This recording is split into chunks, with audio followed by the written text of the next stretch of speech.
Identificar e depois fazer a pergunta. Sou Rafael, faço Prof. Água da Unesp de Ilha Solteira, em regulação e gestão de recursos hídricos. A minha pergunta é para o Cláudio. Bom dia, tudo bom, Cláudio? Muito boa apresentação, gostei bastante. Você pode falar mais uma vez um pouquinho melhor sobre aqueles indicadores que você cruzou os dados? Do eficiência energética com a queda no faturamento, é isso? Me interessei, obrigado. Vamos lá. Só um minutinho. Será que a gente podia fazer? Tem mais alguém já inscrito ou não? Vamos fazer 3 perguntas, pode ser? Pode ser. Fazer 3 perguntas, pelo menos, para a gente potencializar. Quem é o próximo? Como que é? Como é o seu nome? Bom dia a todos. Vai fazer as 3? Fazer as 3. Williams, engenheiro eletricista do SEMAI. Fiquei impressionado com os dados da Sanasa. Pergunta é mais do ponto de vista de redução do custo de energia elétrica. A Sanasa, ela compra energia elétrica no ambiente cativo? Ela não está num ambiente de contratação livre? Só por curiosidade. Porque esses números são expressivos, né?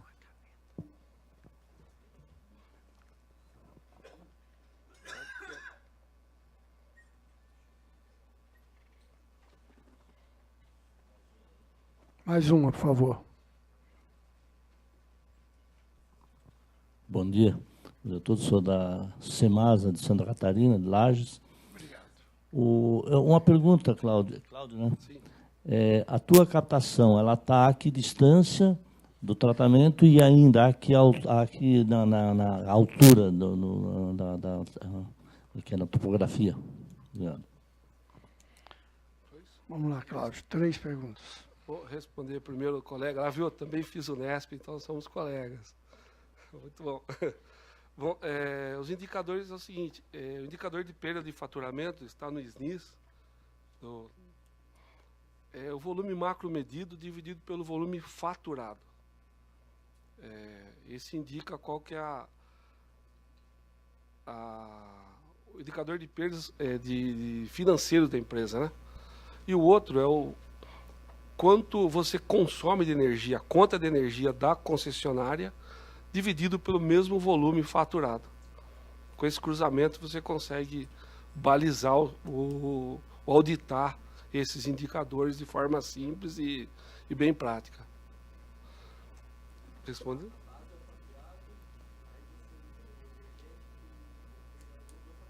Isso. Podemos faturar. Respondido. A segunda pergunta não, hoje a Sanasa compra, como eu falei, 100% da energia é de concessionária. Nós temos um desconto. Esses detalhes a mais, se você quiser conversar com o engenheiro eletricista que, pode falar engenheiro elétrico, hein? Eletricista que dá mais detalhes sobre a viabilidade financeira disso, né? Nós temos um desconto bom, vale a pena hoje trabalhar com fonte, o mercado livre, né? Não saberia quanto isso representa na economia. Com relação à captação, nós temos duas... na verdade, nós temos 6 ETAs. 2 delas ficam uma cota de 100 metros, para distância de uns 5 quilômetros. E outras 3, elas ficam no mesmo local de captação, a uns 15 quilômetros de distância, e quase na mesma cota, 100, 110 metros de desnível. E uma outra dentro, uma estação menor, ela tem 20 metros de desnível, mais 300 litros por segundo, 360 litros por segundo, não que gasta mais energia, né? O importante é essas de 100 metros de desnível. O nome lá do engenheiro seu? Ricardo Zanin. Ricardo. Opa. Só um instante. Não. Ele perguntou se eles usam a energia no Mercado Livre e o Cláudio respondeu que não. Ricardo. Respondendo a pergunta dos dois, Mercado Livre ou não. Hoje nós respondemos toda a nossa energia mercado cativo. Nós estamos estudando a possibilidade de ir para o Mercado Livre. Existe uma legislação na nossa maior unidade ela é anterior a 1987, a legislação não permite, nós temos que comprar energia incentivada, de fonte incentivada. E isso nos daria uma economia de aproximadamente 0,01% do que nós consumimos hoje. Então, não é muito viável, estamos estudando. Mas todas essas ações que foram comentadas, tanto pelo Hernani e pelo Cláudio, gestão de conta de energia, toda a gestão de conta de energia, toda a eficiência no controle de perdas, toda a eficiência de controle de motores, inversão de frequência, correção de fator de potência, distorção harmônica, faz com que a gente entre nesse índice que ele está apresentando 6%. Nós tivemos, o ano passado, tem alguma distorção aí, nós tivemos abaixo de 5%. Dá para fazer. Tá? Dá espaço para mais uma pergunta? Eu tenho, não vamos fazer mais rodada. Mais 3. Bom dia a todos, meu nome é Paulo, sou lá do SAI de Salto e também faço parte da diretoria da SEMAI. Eu não sei se aqui caberia uma pergunta, viu, Hernani, mas apenas um esclarecimento, dizendo o seguinte, que nós discutimos aqui bastante sobre eficiência energética, sobre o ponto de vista de equipamentos. Tá? E eu queria só esclarecer que hoje nós temos lá na BNT, em São Paulo, nós estamos fazendo uma norma específica de eficiência energética para instalações elétricas de baixa tensão, tá? que é, digamos assim, um segmento importantíssimo também, né? As instalações elétricas, na área de saneamento, também deixam muito a desejar, desde a especificação do transformador, o dimensionamento de cabos, tá? E a correção de fator de potência, como foi dito aqui, e a qualidade da eletricidade. Então, o que nós temos em São Paulo agora, eu acho que até o fim do ano, finaliza essa, baseado na IEC 60300, só para não mentir aqui, né? 60364. Tá? Então, é só um esclarecimento. E dizer que, né, como eu sou também da água, e dizer que o saneamento realmente, e eu venho do setor elétrico, realmente ela deve muito nesse aspecto. E não tenha dúvida nenhuma que dentro da eficiência energética, eu imagino que a gente poderia já, digamos, colocar em paralelo com isso, tá, as energias alternativas para isso. Porque as energias alternativas, eu acho que um programa de eficiência energética é muito importante, do ponto de vista econômico, do ponto de vista social. Mas eu digo que, do ponto de vista de conservação, né, de conservação do meio ambiente, essas coisas, eu acho que teria que entrar, né, a eficiência energética já concatenado com as energias alternativas, como a eólica e a solar, que hoje ganham um aspecto muito forte. Então, quando você fala que o seu gasto, por exemplo, no SAI de Salto, o meu gasto com energia elétrica é o custeio maior, tá? É maior que os meus insumos químicos, é maior que a minha folha de pagamento salarial. Então, isso é preocupante porque você entra já, né, com todas essas regras que hoje nós temos na energia de eficiência energética, né, motores mais eficientes, inversores de frequência, todas essas coisas, que eu acho que já não é, no caso do salto, suficiente. Então, nós temos que complementá-la com a busca de alternativas, de energias alternativas.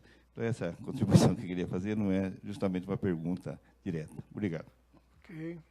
Próximo. Bom dia, o meu nome é Aurélio, eu sou da UNB. E eu gostaria de perguntar para o Hernani, mais no sentido também de uma provocação, né? Se você já tiver alguma estimativa do potencial de energia gerada a partir de metano, e também algum tipo de estudo para usar o espelho d'água, né,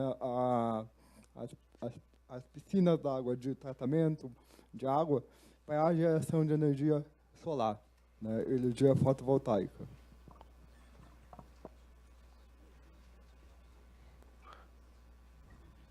Quem eu passo? Alô? Tem aqui depois, viu, Marcelo? Pois não. Bom dia, Álvaro Alencar, Comusa, Novo Hamburgo, Rio Grande do Sul. Excelente, Cláudio, palestras. A questão para mim é o seguinte: será que a gente consegue buscar eficiência energética a partir dos quadros que hoje trabalham? Porque as experiências com controle de perdas é o seguinte: se não tem um elemento externo, a turma da produção vai aumentando a produção, e vai aumentando, e vai tocando pressão, e vai atingindo. Se não tem abastecimento, é porque não botou pressão, e bota a casa de bomba. Então, é sempre um elemento externo, seja de uma consultoria externa, interna, onde você faz entende? É meio estranho, você tem um departamento de produção de excesso d'água e um departamento de controle de perdas. Então, no caso da eficiência energética, tem a experiência, a gente pode ser uma coisa de dentro desse pessoal, porque tem coisa aqui, ó, rugosidade das tubulações que foi apresentado. Nunca tinha apresentado isso aqui lá, não, hein? Entende? Coisas que são quase novidades, certo? A gente consegue fazer por dentro com os engenheiros eletricistas?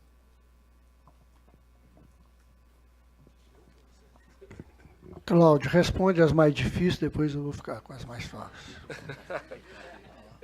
Essa é uma provocação que eu fiz no começo, que eu falei que essa razão é um pouco diferente. Realmente, o controle de pressões da Sanasa não fica com o pessoal de operação. E é de propósito, justamente por isso. E nós fazemos tudo caseiro. É lógico que uma situação de excepcional, contratamos consultores externos. Por exemplo, hoje está sendo estudado reuso de água, que nós não temos um expert, um professor da USP que está cuidando disso. Mas a maioria, diria 99%, é feita com o pessoal de casa. E nós fazemos, como existem gerências e coordenadorias para isso, nós trabalhamos em conjunto. Por exemplo, quando for implantar automação, todas as áreas envolvidas participavam do processo. Mas existia um setor de automação responsável pela entrega. Então, existem forças-tarefas que se formam, resolvem o problema, mas sempre tem um responsável. Essa é a forma como a gente trabalha. Cláudio, só aproveitando, respondendo a pergunta dele, na área do Cláudio é assim, na minha área de manutenção eu tenho uma equipe fantástica, um monte de engenheiro, 2. E um estagiário. 2 engenheiros eletricistas, um estagiário e mais 3 engenheiros mecânicos, para cuidar de conta de energia, distorção harmônica, fator de potência, gestão de conta de energia e mais controle de ponto de trabalho de bomba, trabalhamos em conjunto. Então, a equipe é própria da Sanasa.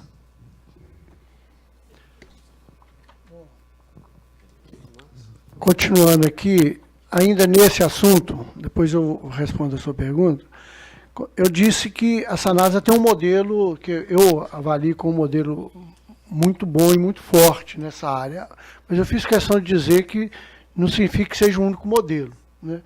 Nós desenvolvemos um projeto há um tempo atrás e agora nós estamos reproduzindo esse projeto, que nós chamamos de projeto Com Mais Água. Esse projeto nada mais é do que a criação de uma metodologia, de um processo de rotinas e dinâmica para você tratar o tema da redução em controle de perdas, embutida aí também a questão da eficiência energética, né? E esse modelo ele é diferente, por exemplo, do da Sanasa, porque o modelo do projeto Com Mais Água, ele preza a participação de todos os setores da empresa na tomada de decisão sobre essas ações.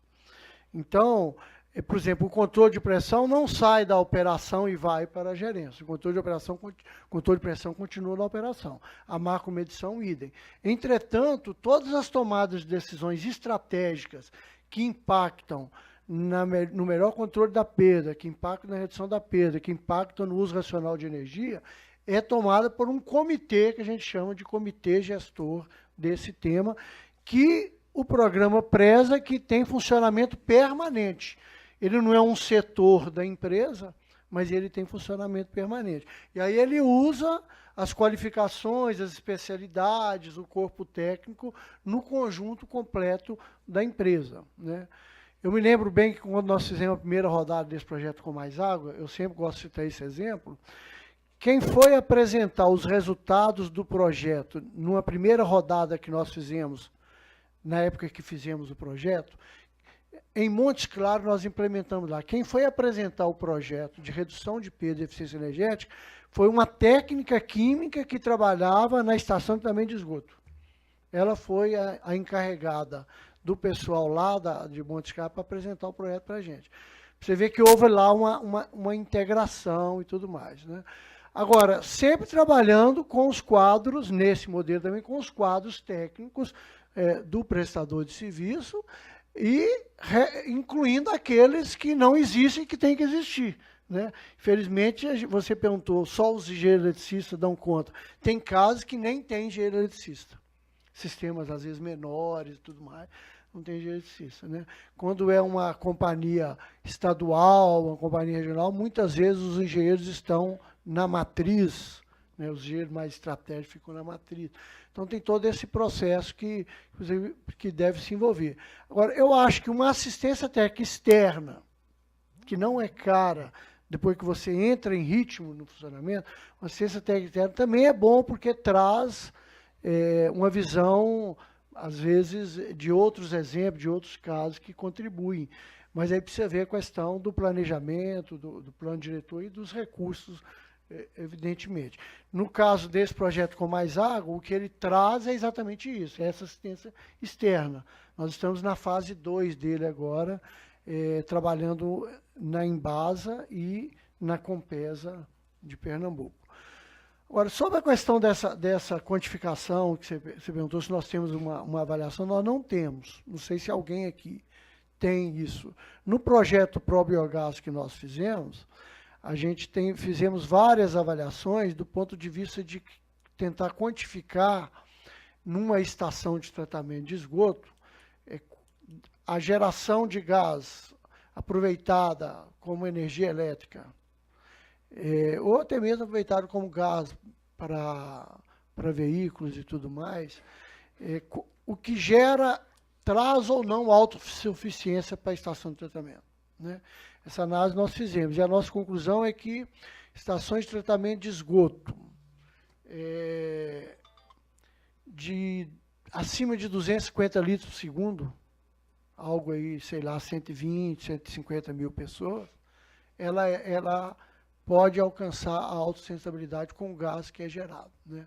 Tem um número na Alemanha que é algo em torno de, nas estações que eles calcularam lá, 60% da energia gasta na estação de tratamento de esgoto, lá eles conseguem sustentação para elas, aproveitando o gás gerado no tratamento de esgoto. No resíduos sólidos, esse número é melhor. Resíduos sólidos tem um potencial maior ainda, uma capacidade maior de geração de energia. Tem sido muito feito no Brasil nos aterros privados, né? Tem aproveitado a energia nos aterros. Sobre a questão você perguntou do aproveitamento da lâmina d'água para instalar células fotovoltaicas, é isso? Não, também eu não conheço nenhum estudo nessa área. Nós não fizemos, sabe? Mas é um bom estudo para o UNB fazer para a gente, pô. Não é não?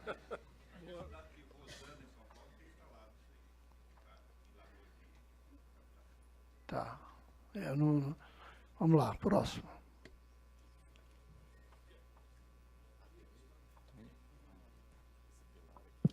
Bom dia, Gustavo Possetti, gerente da Assessoria de Pesquisa e Desenvolvimento da Companhia de Saneamento Paraná, Sanepar. Bom, inicialmente, Hernani, parabéns pela explanação. É realmente motivador ter o Ministério das Cidades como incentivador de práticas de eficiência energética no saneamento, um país que ainda carece de algumas ações voltadas, inclusive, para a universalização. Então, usar a eficiência energética como uma ferramenta para a universalização é uma estratégia muito bacana, e o Ministério das Cidades, mais uma vez, encabeçando uma alternativa como essa, né? Mas, de qualquer maneira, especificamente sobre as ações do Ministério das Cidades, né, e o programa em andamento, nós sabemos que para implementar ações de eficiência energética, em alguns casos você consegue implementá-las sem investimento e outras você realmente requer investimentos. E normalmente são recursos pautados em melhoria operacional. E nem sempre é trivial, né, arranjar recursos para melhoria operacional.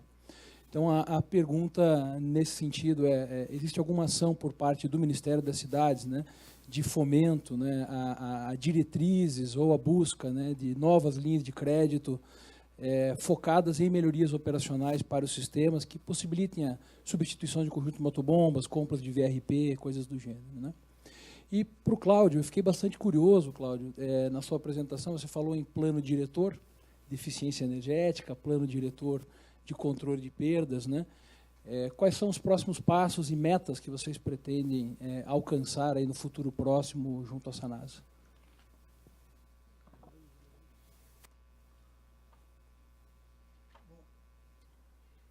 São 3 perguntas. Tem mais alguém? Opa, Alexandre, engenheiro eletricista da Saneago. Gostaria de parabenizar o Hernani, né, pela palestra. A gente está divulgando o SNIS, né, dentro da companhia. Parabenizar o Cláudio, eu sou fã do trabalho que eles fazem lá. O Benilson mandou um abraço. E a pergunta é o seguinte, já fazer o link com o colega anterior. Para a gente arrumar recurso, a gente precisa de medição. Medição está atrelada a indicadores. A gente vê que no SNIS tem o quilowatt-hora por metro cúbico. Agora a pergunta é, metro cúbico produzido, consumido ou distribuído? A gente viu que na Sanasa eles usam, né, pelo menos 2 indicadores, o consumido e o produzido.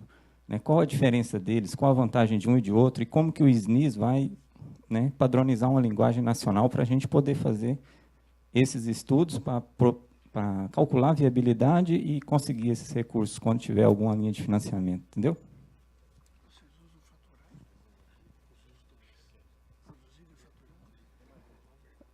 Bom dia a todos. Deverson Simeone, diretor técnico, SAMAI de Jaraguá do Sul, Santa Catarina. Parabenizar realmente aos palestrantes. Eu gostaria de saber do Cláudio, que é o incentivo da... na verdade, assim, você tem que realmente incentivar os gestores públicos para o controle de perdas, diminuir as perdas, ou ser mais eficiente. E chega num patamar que a redução fica tão complicada que você precisa investir, por exemplo, 2% do teu faturamento para manter as perdas. Ou seja, você investe, por exemplo, R$500 mil com um SAMAI nosso, que é um SAMAI pequeno, mas para manter o mesmo índice de perdas. Então, isso é complicado a gente conseguir justificar isso para os nossos gestores. E, Hernani, acho que foi em 2014, 2015, nós tentamos entrar num projeto do ProBiogás, fizemos toda a argumentação técnica, tínhamos um engenheiro com doutorado na área de biogás, e, no fim, a gente não conseguiu entrar no projeto porque não tínhamos um número na junta comercial. Como o SAMAI é uma autarquia municipal, não tem como ter esse número na junta comercial. No fim, a gente ficou de fora do projeto. Então, nós tínhamos toda uma equipe estruturada, inclusive com esse profissional e com doutorado na área de biogás, e, no fim, ficamos fora. Tem uma luta nacional da ASEMAI Nacional, até o nosso presidente, que é o Aparecido Rojage, que ele luta também para a gente ter acesso ao BNDES. Então, realmente, as companhias municipais elas sofrem um pouco com os acessos aos financiamentos.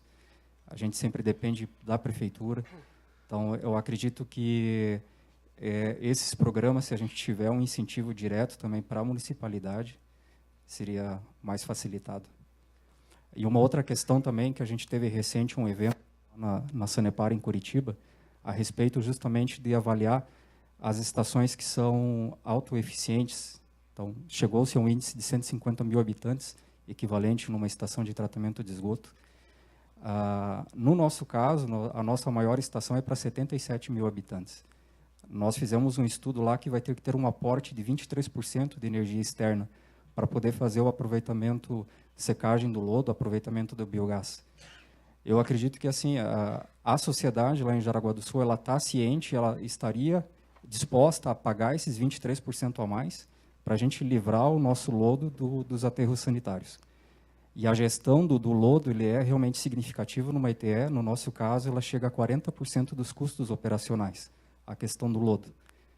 Mas, então, simplificar a minha pergunta seria essa, realmente com o Cláudio, então, como a gente consegue incentivar isso com o gestor público, de que tem esses investimentos para manter índice, você não consegue melhorar, e também nessa questão, Hernani, da questão de facilitar esse acesso para as autarquias municipais. Obrigado.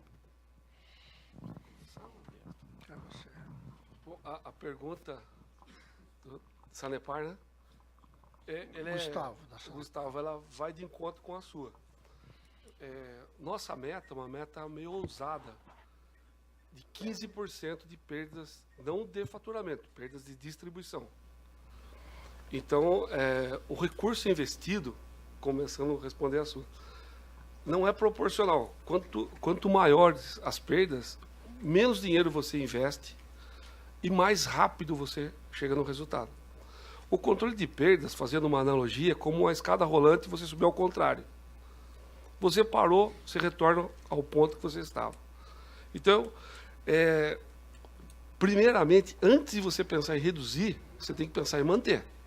Aquilo que você falou é fato. O gestor, ele enxerga que ele coloca um dinheiro, ele quer que aquele número melhore. Às vezes o número piora. Por quê? O seu sistema, ele fica velho todo ano. Você tem que investir para mantê-lo pelo menos do jeito que ele está. Quando você quer uma melhoria, você tem que investir o dobro do que você investiu para mantê-lo. Aí você começa a ter redução. E a única forma de sensibilizar o gestor é mostrar que é necessário manutenção, você tem que ter gente que cuide disso, indicadores que cuidem disso. Nós usamos muito PDCA. Quando traçamos o plano de ação, é baseado no PDCA. Então nós temos um plano diretor que nos dá todas as diretrizes. E o plano de ação vem embaixo, é o como fazer. E a cada 2 anos, nós revisamos inteiro os planos. Uma equipe, como a Hernani falou, nós temos uma equipe de perdas, a gente não abre para a empresa toda, mas é a equipe de perdas da engenharia Lina, e nós fazemos um plano de ação de perdas ou de eficiência. Então, basicamente é isso, não sei se responde. Bom, Gustavo, se você tiver um pouquinho mais de paciência, à tarde o assunto é exatamente a questão do financiamento, tá? Vai ter apresentação nossa do Ministério das Cidades e vai ter uma apresentação muito interessante da Embasa sobre uma opção de financiamento interno através de um fundo que eles criaram, muito interessante, que se retroalimenta com as próprias ações e tudo mais. Porque tem uma questão importante no que você falou, é que muitas vezes essa parte de melhoria operacional, ela acaba que ela é classificada como custeio, né? Quando ela é classificada como custeio, por exemplo, programa federal não pode aportar recursos, nós não podemos, isso é uma questão da legislação, né? Então tem essa característica. Então, esse modelo da Embasa a gente acha muito interessante, porque ele é um modelo de autofinanciamento, bacana. O da Sanasa também é um modelo de autofinanciamento, né? Aquilo que ele gera de retorno fica uma parte, né, para as próprias ações. Desculpa, mas tem um celular aqui.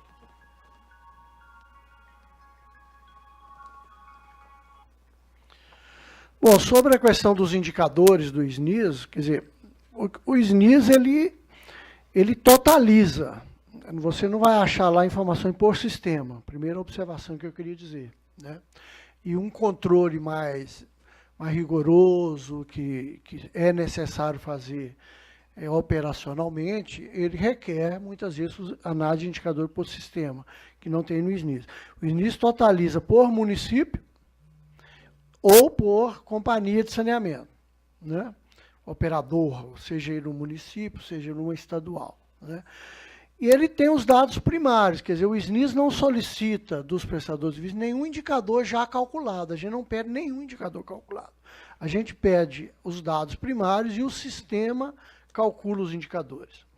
E aí calcula um conjunto grande de indicadores e poderia calcular outros tantos quantos às vezes a gente quisesse, porque a base é muito grande e permite você fazer várias formulações para calcular o indicador. No que diz respeito ao consumo específico de energia elétrica, o indicador que a gente calcula, ele é considerando o volume produzido para o total do município ou da companhia, né?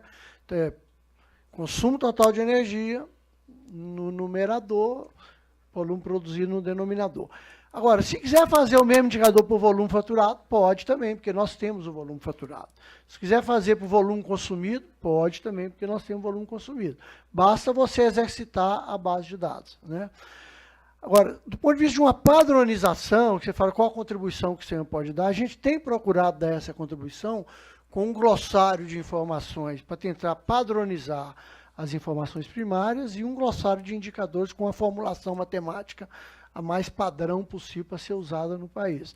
Poderíamos trabalhar algo ainda na área de eficiência energética, e o Proesa está debruçado sobre isso, para contribuir um pouco mais dentro do sistema de informações.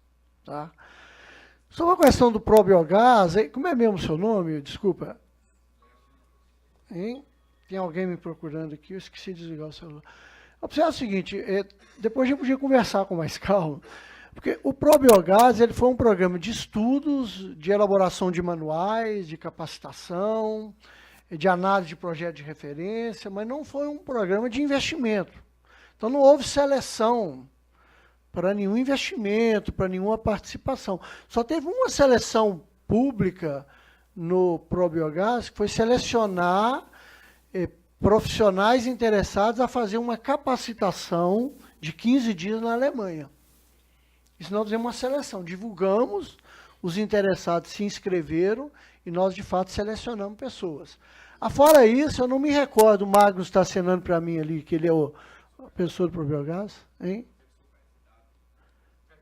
Ah, tá, pode ser. Porque a gente é um projeto de cooperação técnica com a GIZ é o braço da cooperação técnica do governo alemão. E dentro da cooperação há também um braço financeiro que é executado por um banco, que é o KfW, que é o Banco Alemão. E ele disponibilizou, no ambiente desse projeto Probiogás, ele reservou uma quantia, se eu não estou enganado, de 150 milhões de euros para aplicar no Brasil em investimentos na área de tratamento de esgoto para as companhias interessadas. Tá? Então, só se foi essa questão aí de uma tentativa de vocês com o KfW para isso. Se for, a gente pode também trabalhar isso aí, discutir com a KfW e tudo mais. A Sanepar, que o Gustavo está aqui, está tomando recursos do KfW para essa área e a Copasa também está tomando recursos. Tá? Mas vamos conversar um pouco melhor sobre isso aí para entender o que aconteceu. Tá certo? Bom, gente, está na hora do coffee break. Eu já vi que tem uma pessoa que está com o microfone. Então, a gente vai fazer rapidamente essa pergunta. Tem mais alguém interessado em fazer alguma pergunta? Tem um aqui. 2, 3. Então, a gente fecha com essas 3. Tá bom? Bom dia a todos. Meu nome é Humberto Bellina. Eu sou gerente de gestão energética da CAESB aqui de Brasília. Em atenção ao comentário que o colega da UNB fez sobre aproveitamento de biogás e fotovoltaica, nos trabalhos do Probiogás foi apresentado um outro número que a partir do qual haveria viabilidade técnica e econômica para aproveitamento energético do biogás, algo como 200 kW de potência instalada, ou seja, se você tiver biogás para tocar um grupo motor gerador a partir de 200 kW, haveria viabilidade técnica e econômica. E, se não me engano, esse estudo está no site aqui do Ministério das Cidades. O que a gente observou também nesse trabalho, foi comentado no relatório parcial, é que existem muitos UASBs com problemas, que se a gente tomasse um cuidado maior com os reatores UASBs, a gente poderia ter um potencial maior de produção de biogás. Então, a questão de manutenção de UASBs é um ponto bastante importante. Com relação aqui em Brasília, né, nós temos na CAESB 3 projetos de autoprodução de energia. Um projeto de uma estação hidrelétrica numa estação de tratamento de esgoto, aproveitando o desnível e a vazão Isso tá em andamento a contratação desse projeto. A gente está finalizando o edital para lançar uma licitação de uma usina fotovoltaica para a sede da companhia, de 700 kW pico, e estamos desenvolvendo um estudo de viabilidade técnica e econômica de aproveitamento de biogás, energético de biogás na Etsul. A gente tem um potencial, porque isso varia conforme o tratamento, mas o nosso potencial, como é uma estação de lodos ativados, tratamento terciário, polimento final e tal, nós temos um potencial de sustentar a estação entre 50% e 60% da energia. Quer dizer, a gente está nessa linha, ou gerar energia elétrica, ou usar o calor para desidratar e secar o lodo, que é um grande passivo, como foi comentado aqui, um grande passivo das companhias que tratam bastante o esgoto é o tratamento do lodo. O que fazer com o lodo? Tá certo? Então, não é uma pergunta, apenas um comentário em relação ao que o colega do ANB falou. Obrigado. Bom dia, meu nome é Igor, eu estou representando o DAI João Molevade, Minas Gerais. Eu queria fazer um comentário, uma contribuição a respeito da energia fotovoltaica. Se nós fôssemos instalar no mês de outubro desse ano a fotovoltaica, o nosso payback seria de 9 a 10 anos, uma vez que o quilowatt-hora das empresas de saneamento são mais baratos, geralmente a metade dos consumidores domésticos, enquanto o payback dos consumidores domésticos é entre 4 e 5 anos. Nós ficamos com inveja, Cláudio, da eficiência do seu departamento. A nossa não chega nem próximo, mas nós temos um grande problema lá em Minas Gerais, que é os desníveis, né? Que entre a captação e a ETA são de 1.000 metros. É bem relevante, né? Então a gente tem esse problema lá. E é isso. Aí eu queria te fazer uma pergunta, Cláudio. Quanto que vocês pagam no quilowatt-hora? Porque a nossa energia em Minas Gerais é uma das mais caras do Brasil. E os seus reservatórios, eles suportam quantas horas sem o trabalho da ETA e da captação para abastecer a cidade? Obrigado.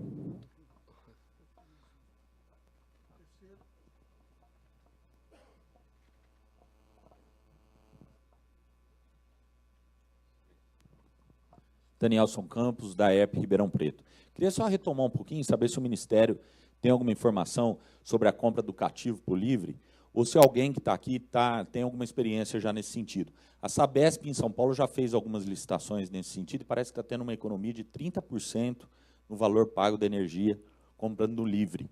E a gente está fazendo um estudo nesse sentido. Se alguém puder contribuir, gostaria de ter essa informação.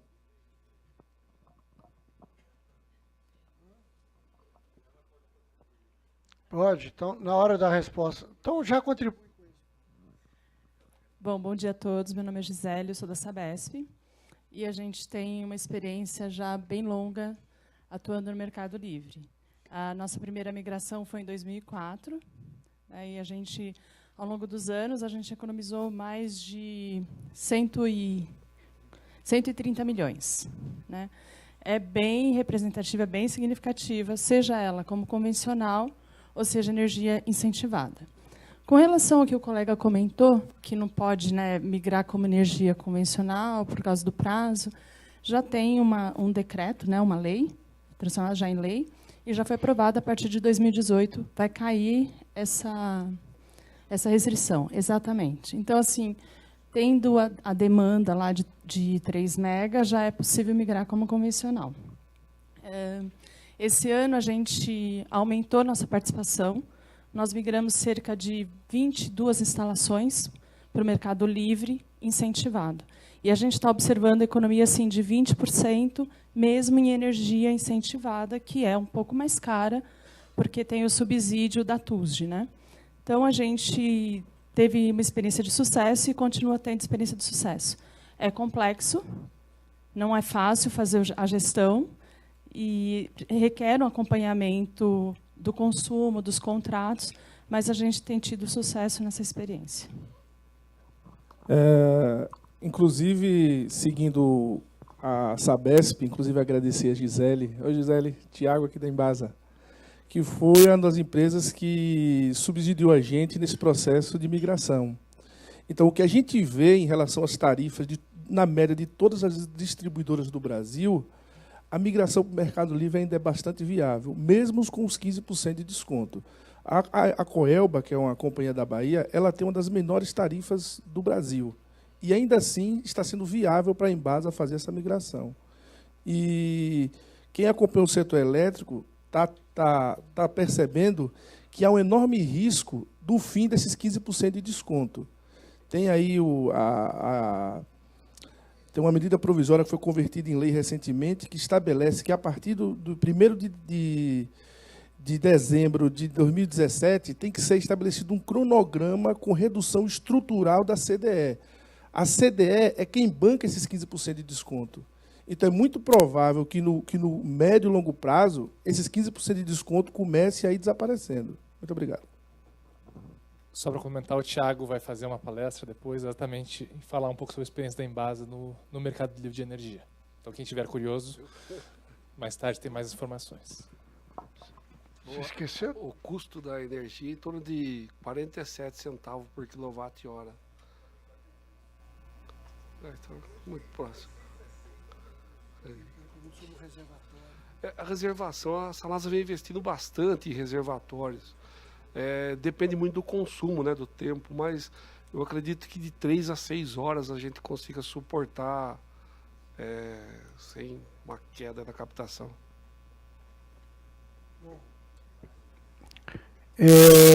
A gente falou muito sobre o probiogás aqui, é importante registrar que nós temos um grande especialista aqui, que é o Gustavo, não quis falar nada sobre o probiogás, mas ele participa muito com a gente do probiogás. Rafael, se tiver interesse, depois vocês podem trocar a figurinha aí, talvez ele tenha um pouco mais de informação sobre essa questão do aproveitamento do gás metano.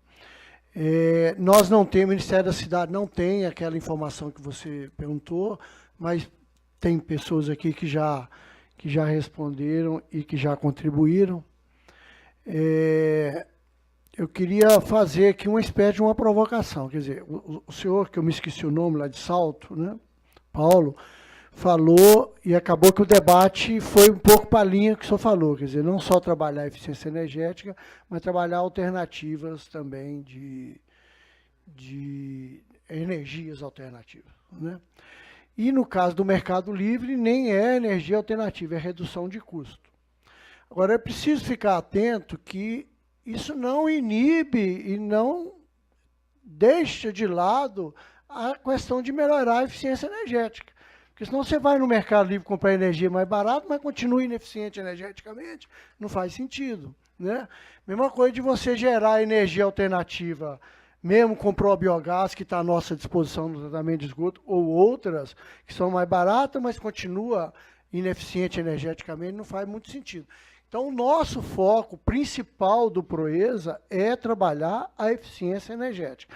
A gente tem algumas medidas, alguns estudos que vai na linha do gerenciamento, da gestão das contas, que acaba melhorando do ponto de vista da redução de custos, mesmo não sendo exatamente uma eficiência energética, mas melhora do ponto de vista da redução de custos. Agora, o foco é você trabalhar os sistemas elétricos, os sistemas hidráulicos, a redução de perda, né, a modernização tecnológica para reduzir o fator de consumo específico, dentre muitas outras ações, que na minha apresentação até eu listei algumas delas. Então, era importante a gente não perder de vista isso, né? Porque eu acho que isso é estratégico e é um pouco do objetivo principal do nosso projeto Proesa, né? Que a gente está discutindo aqui. Não sei se nessa última rodada faltou alguma questão. Você da CAES fez uma informação, né? Acho que não faltou nada, né?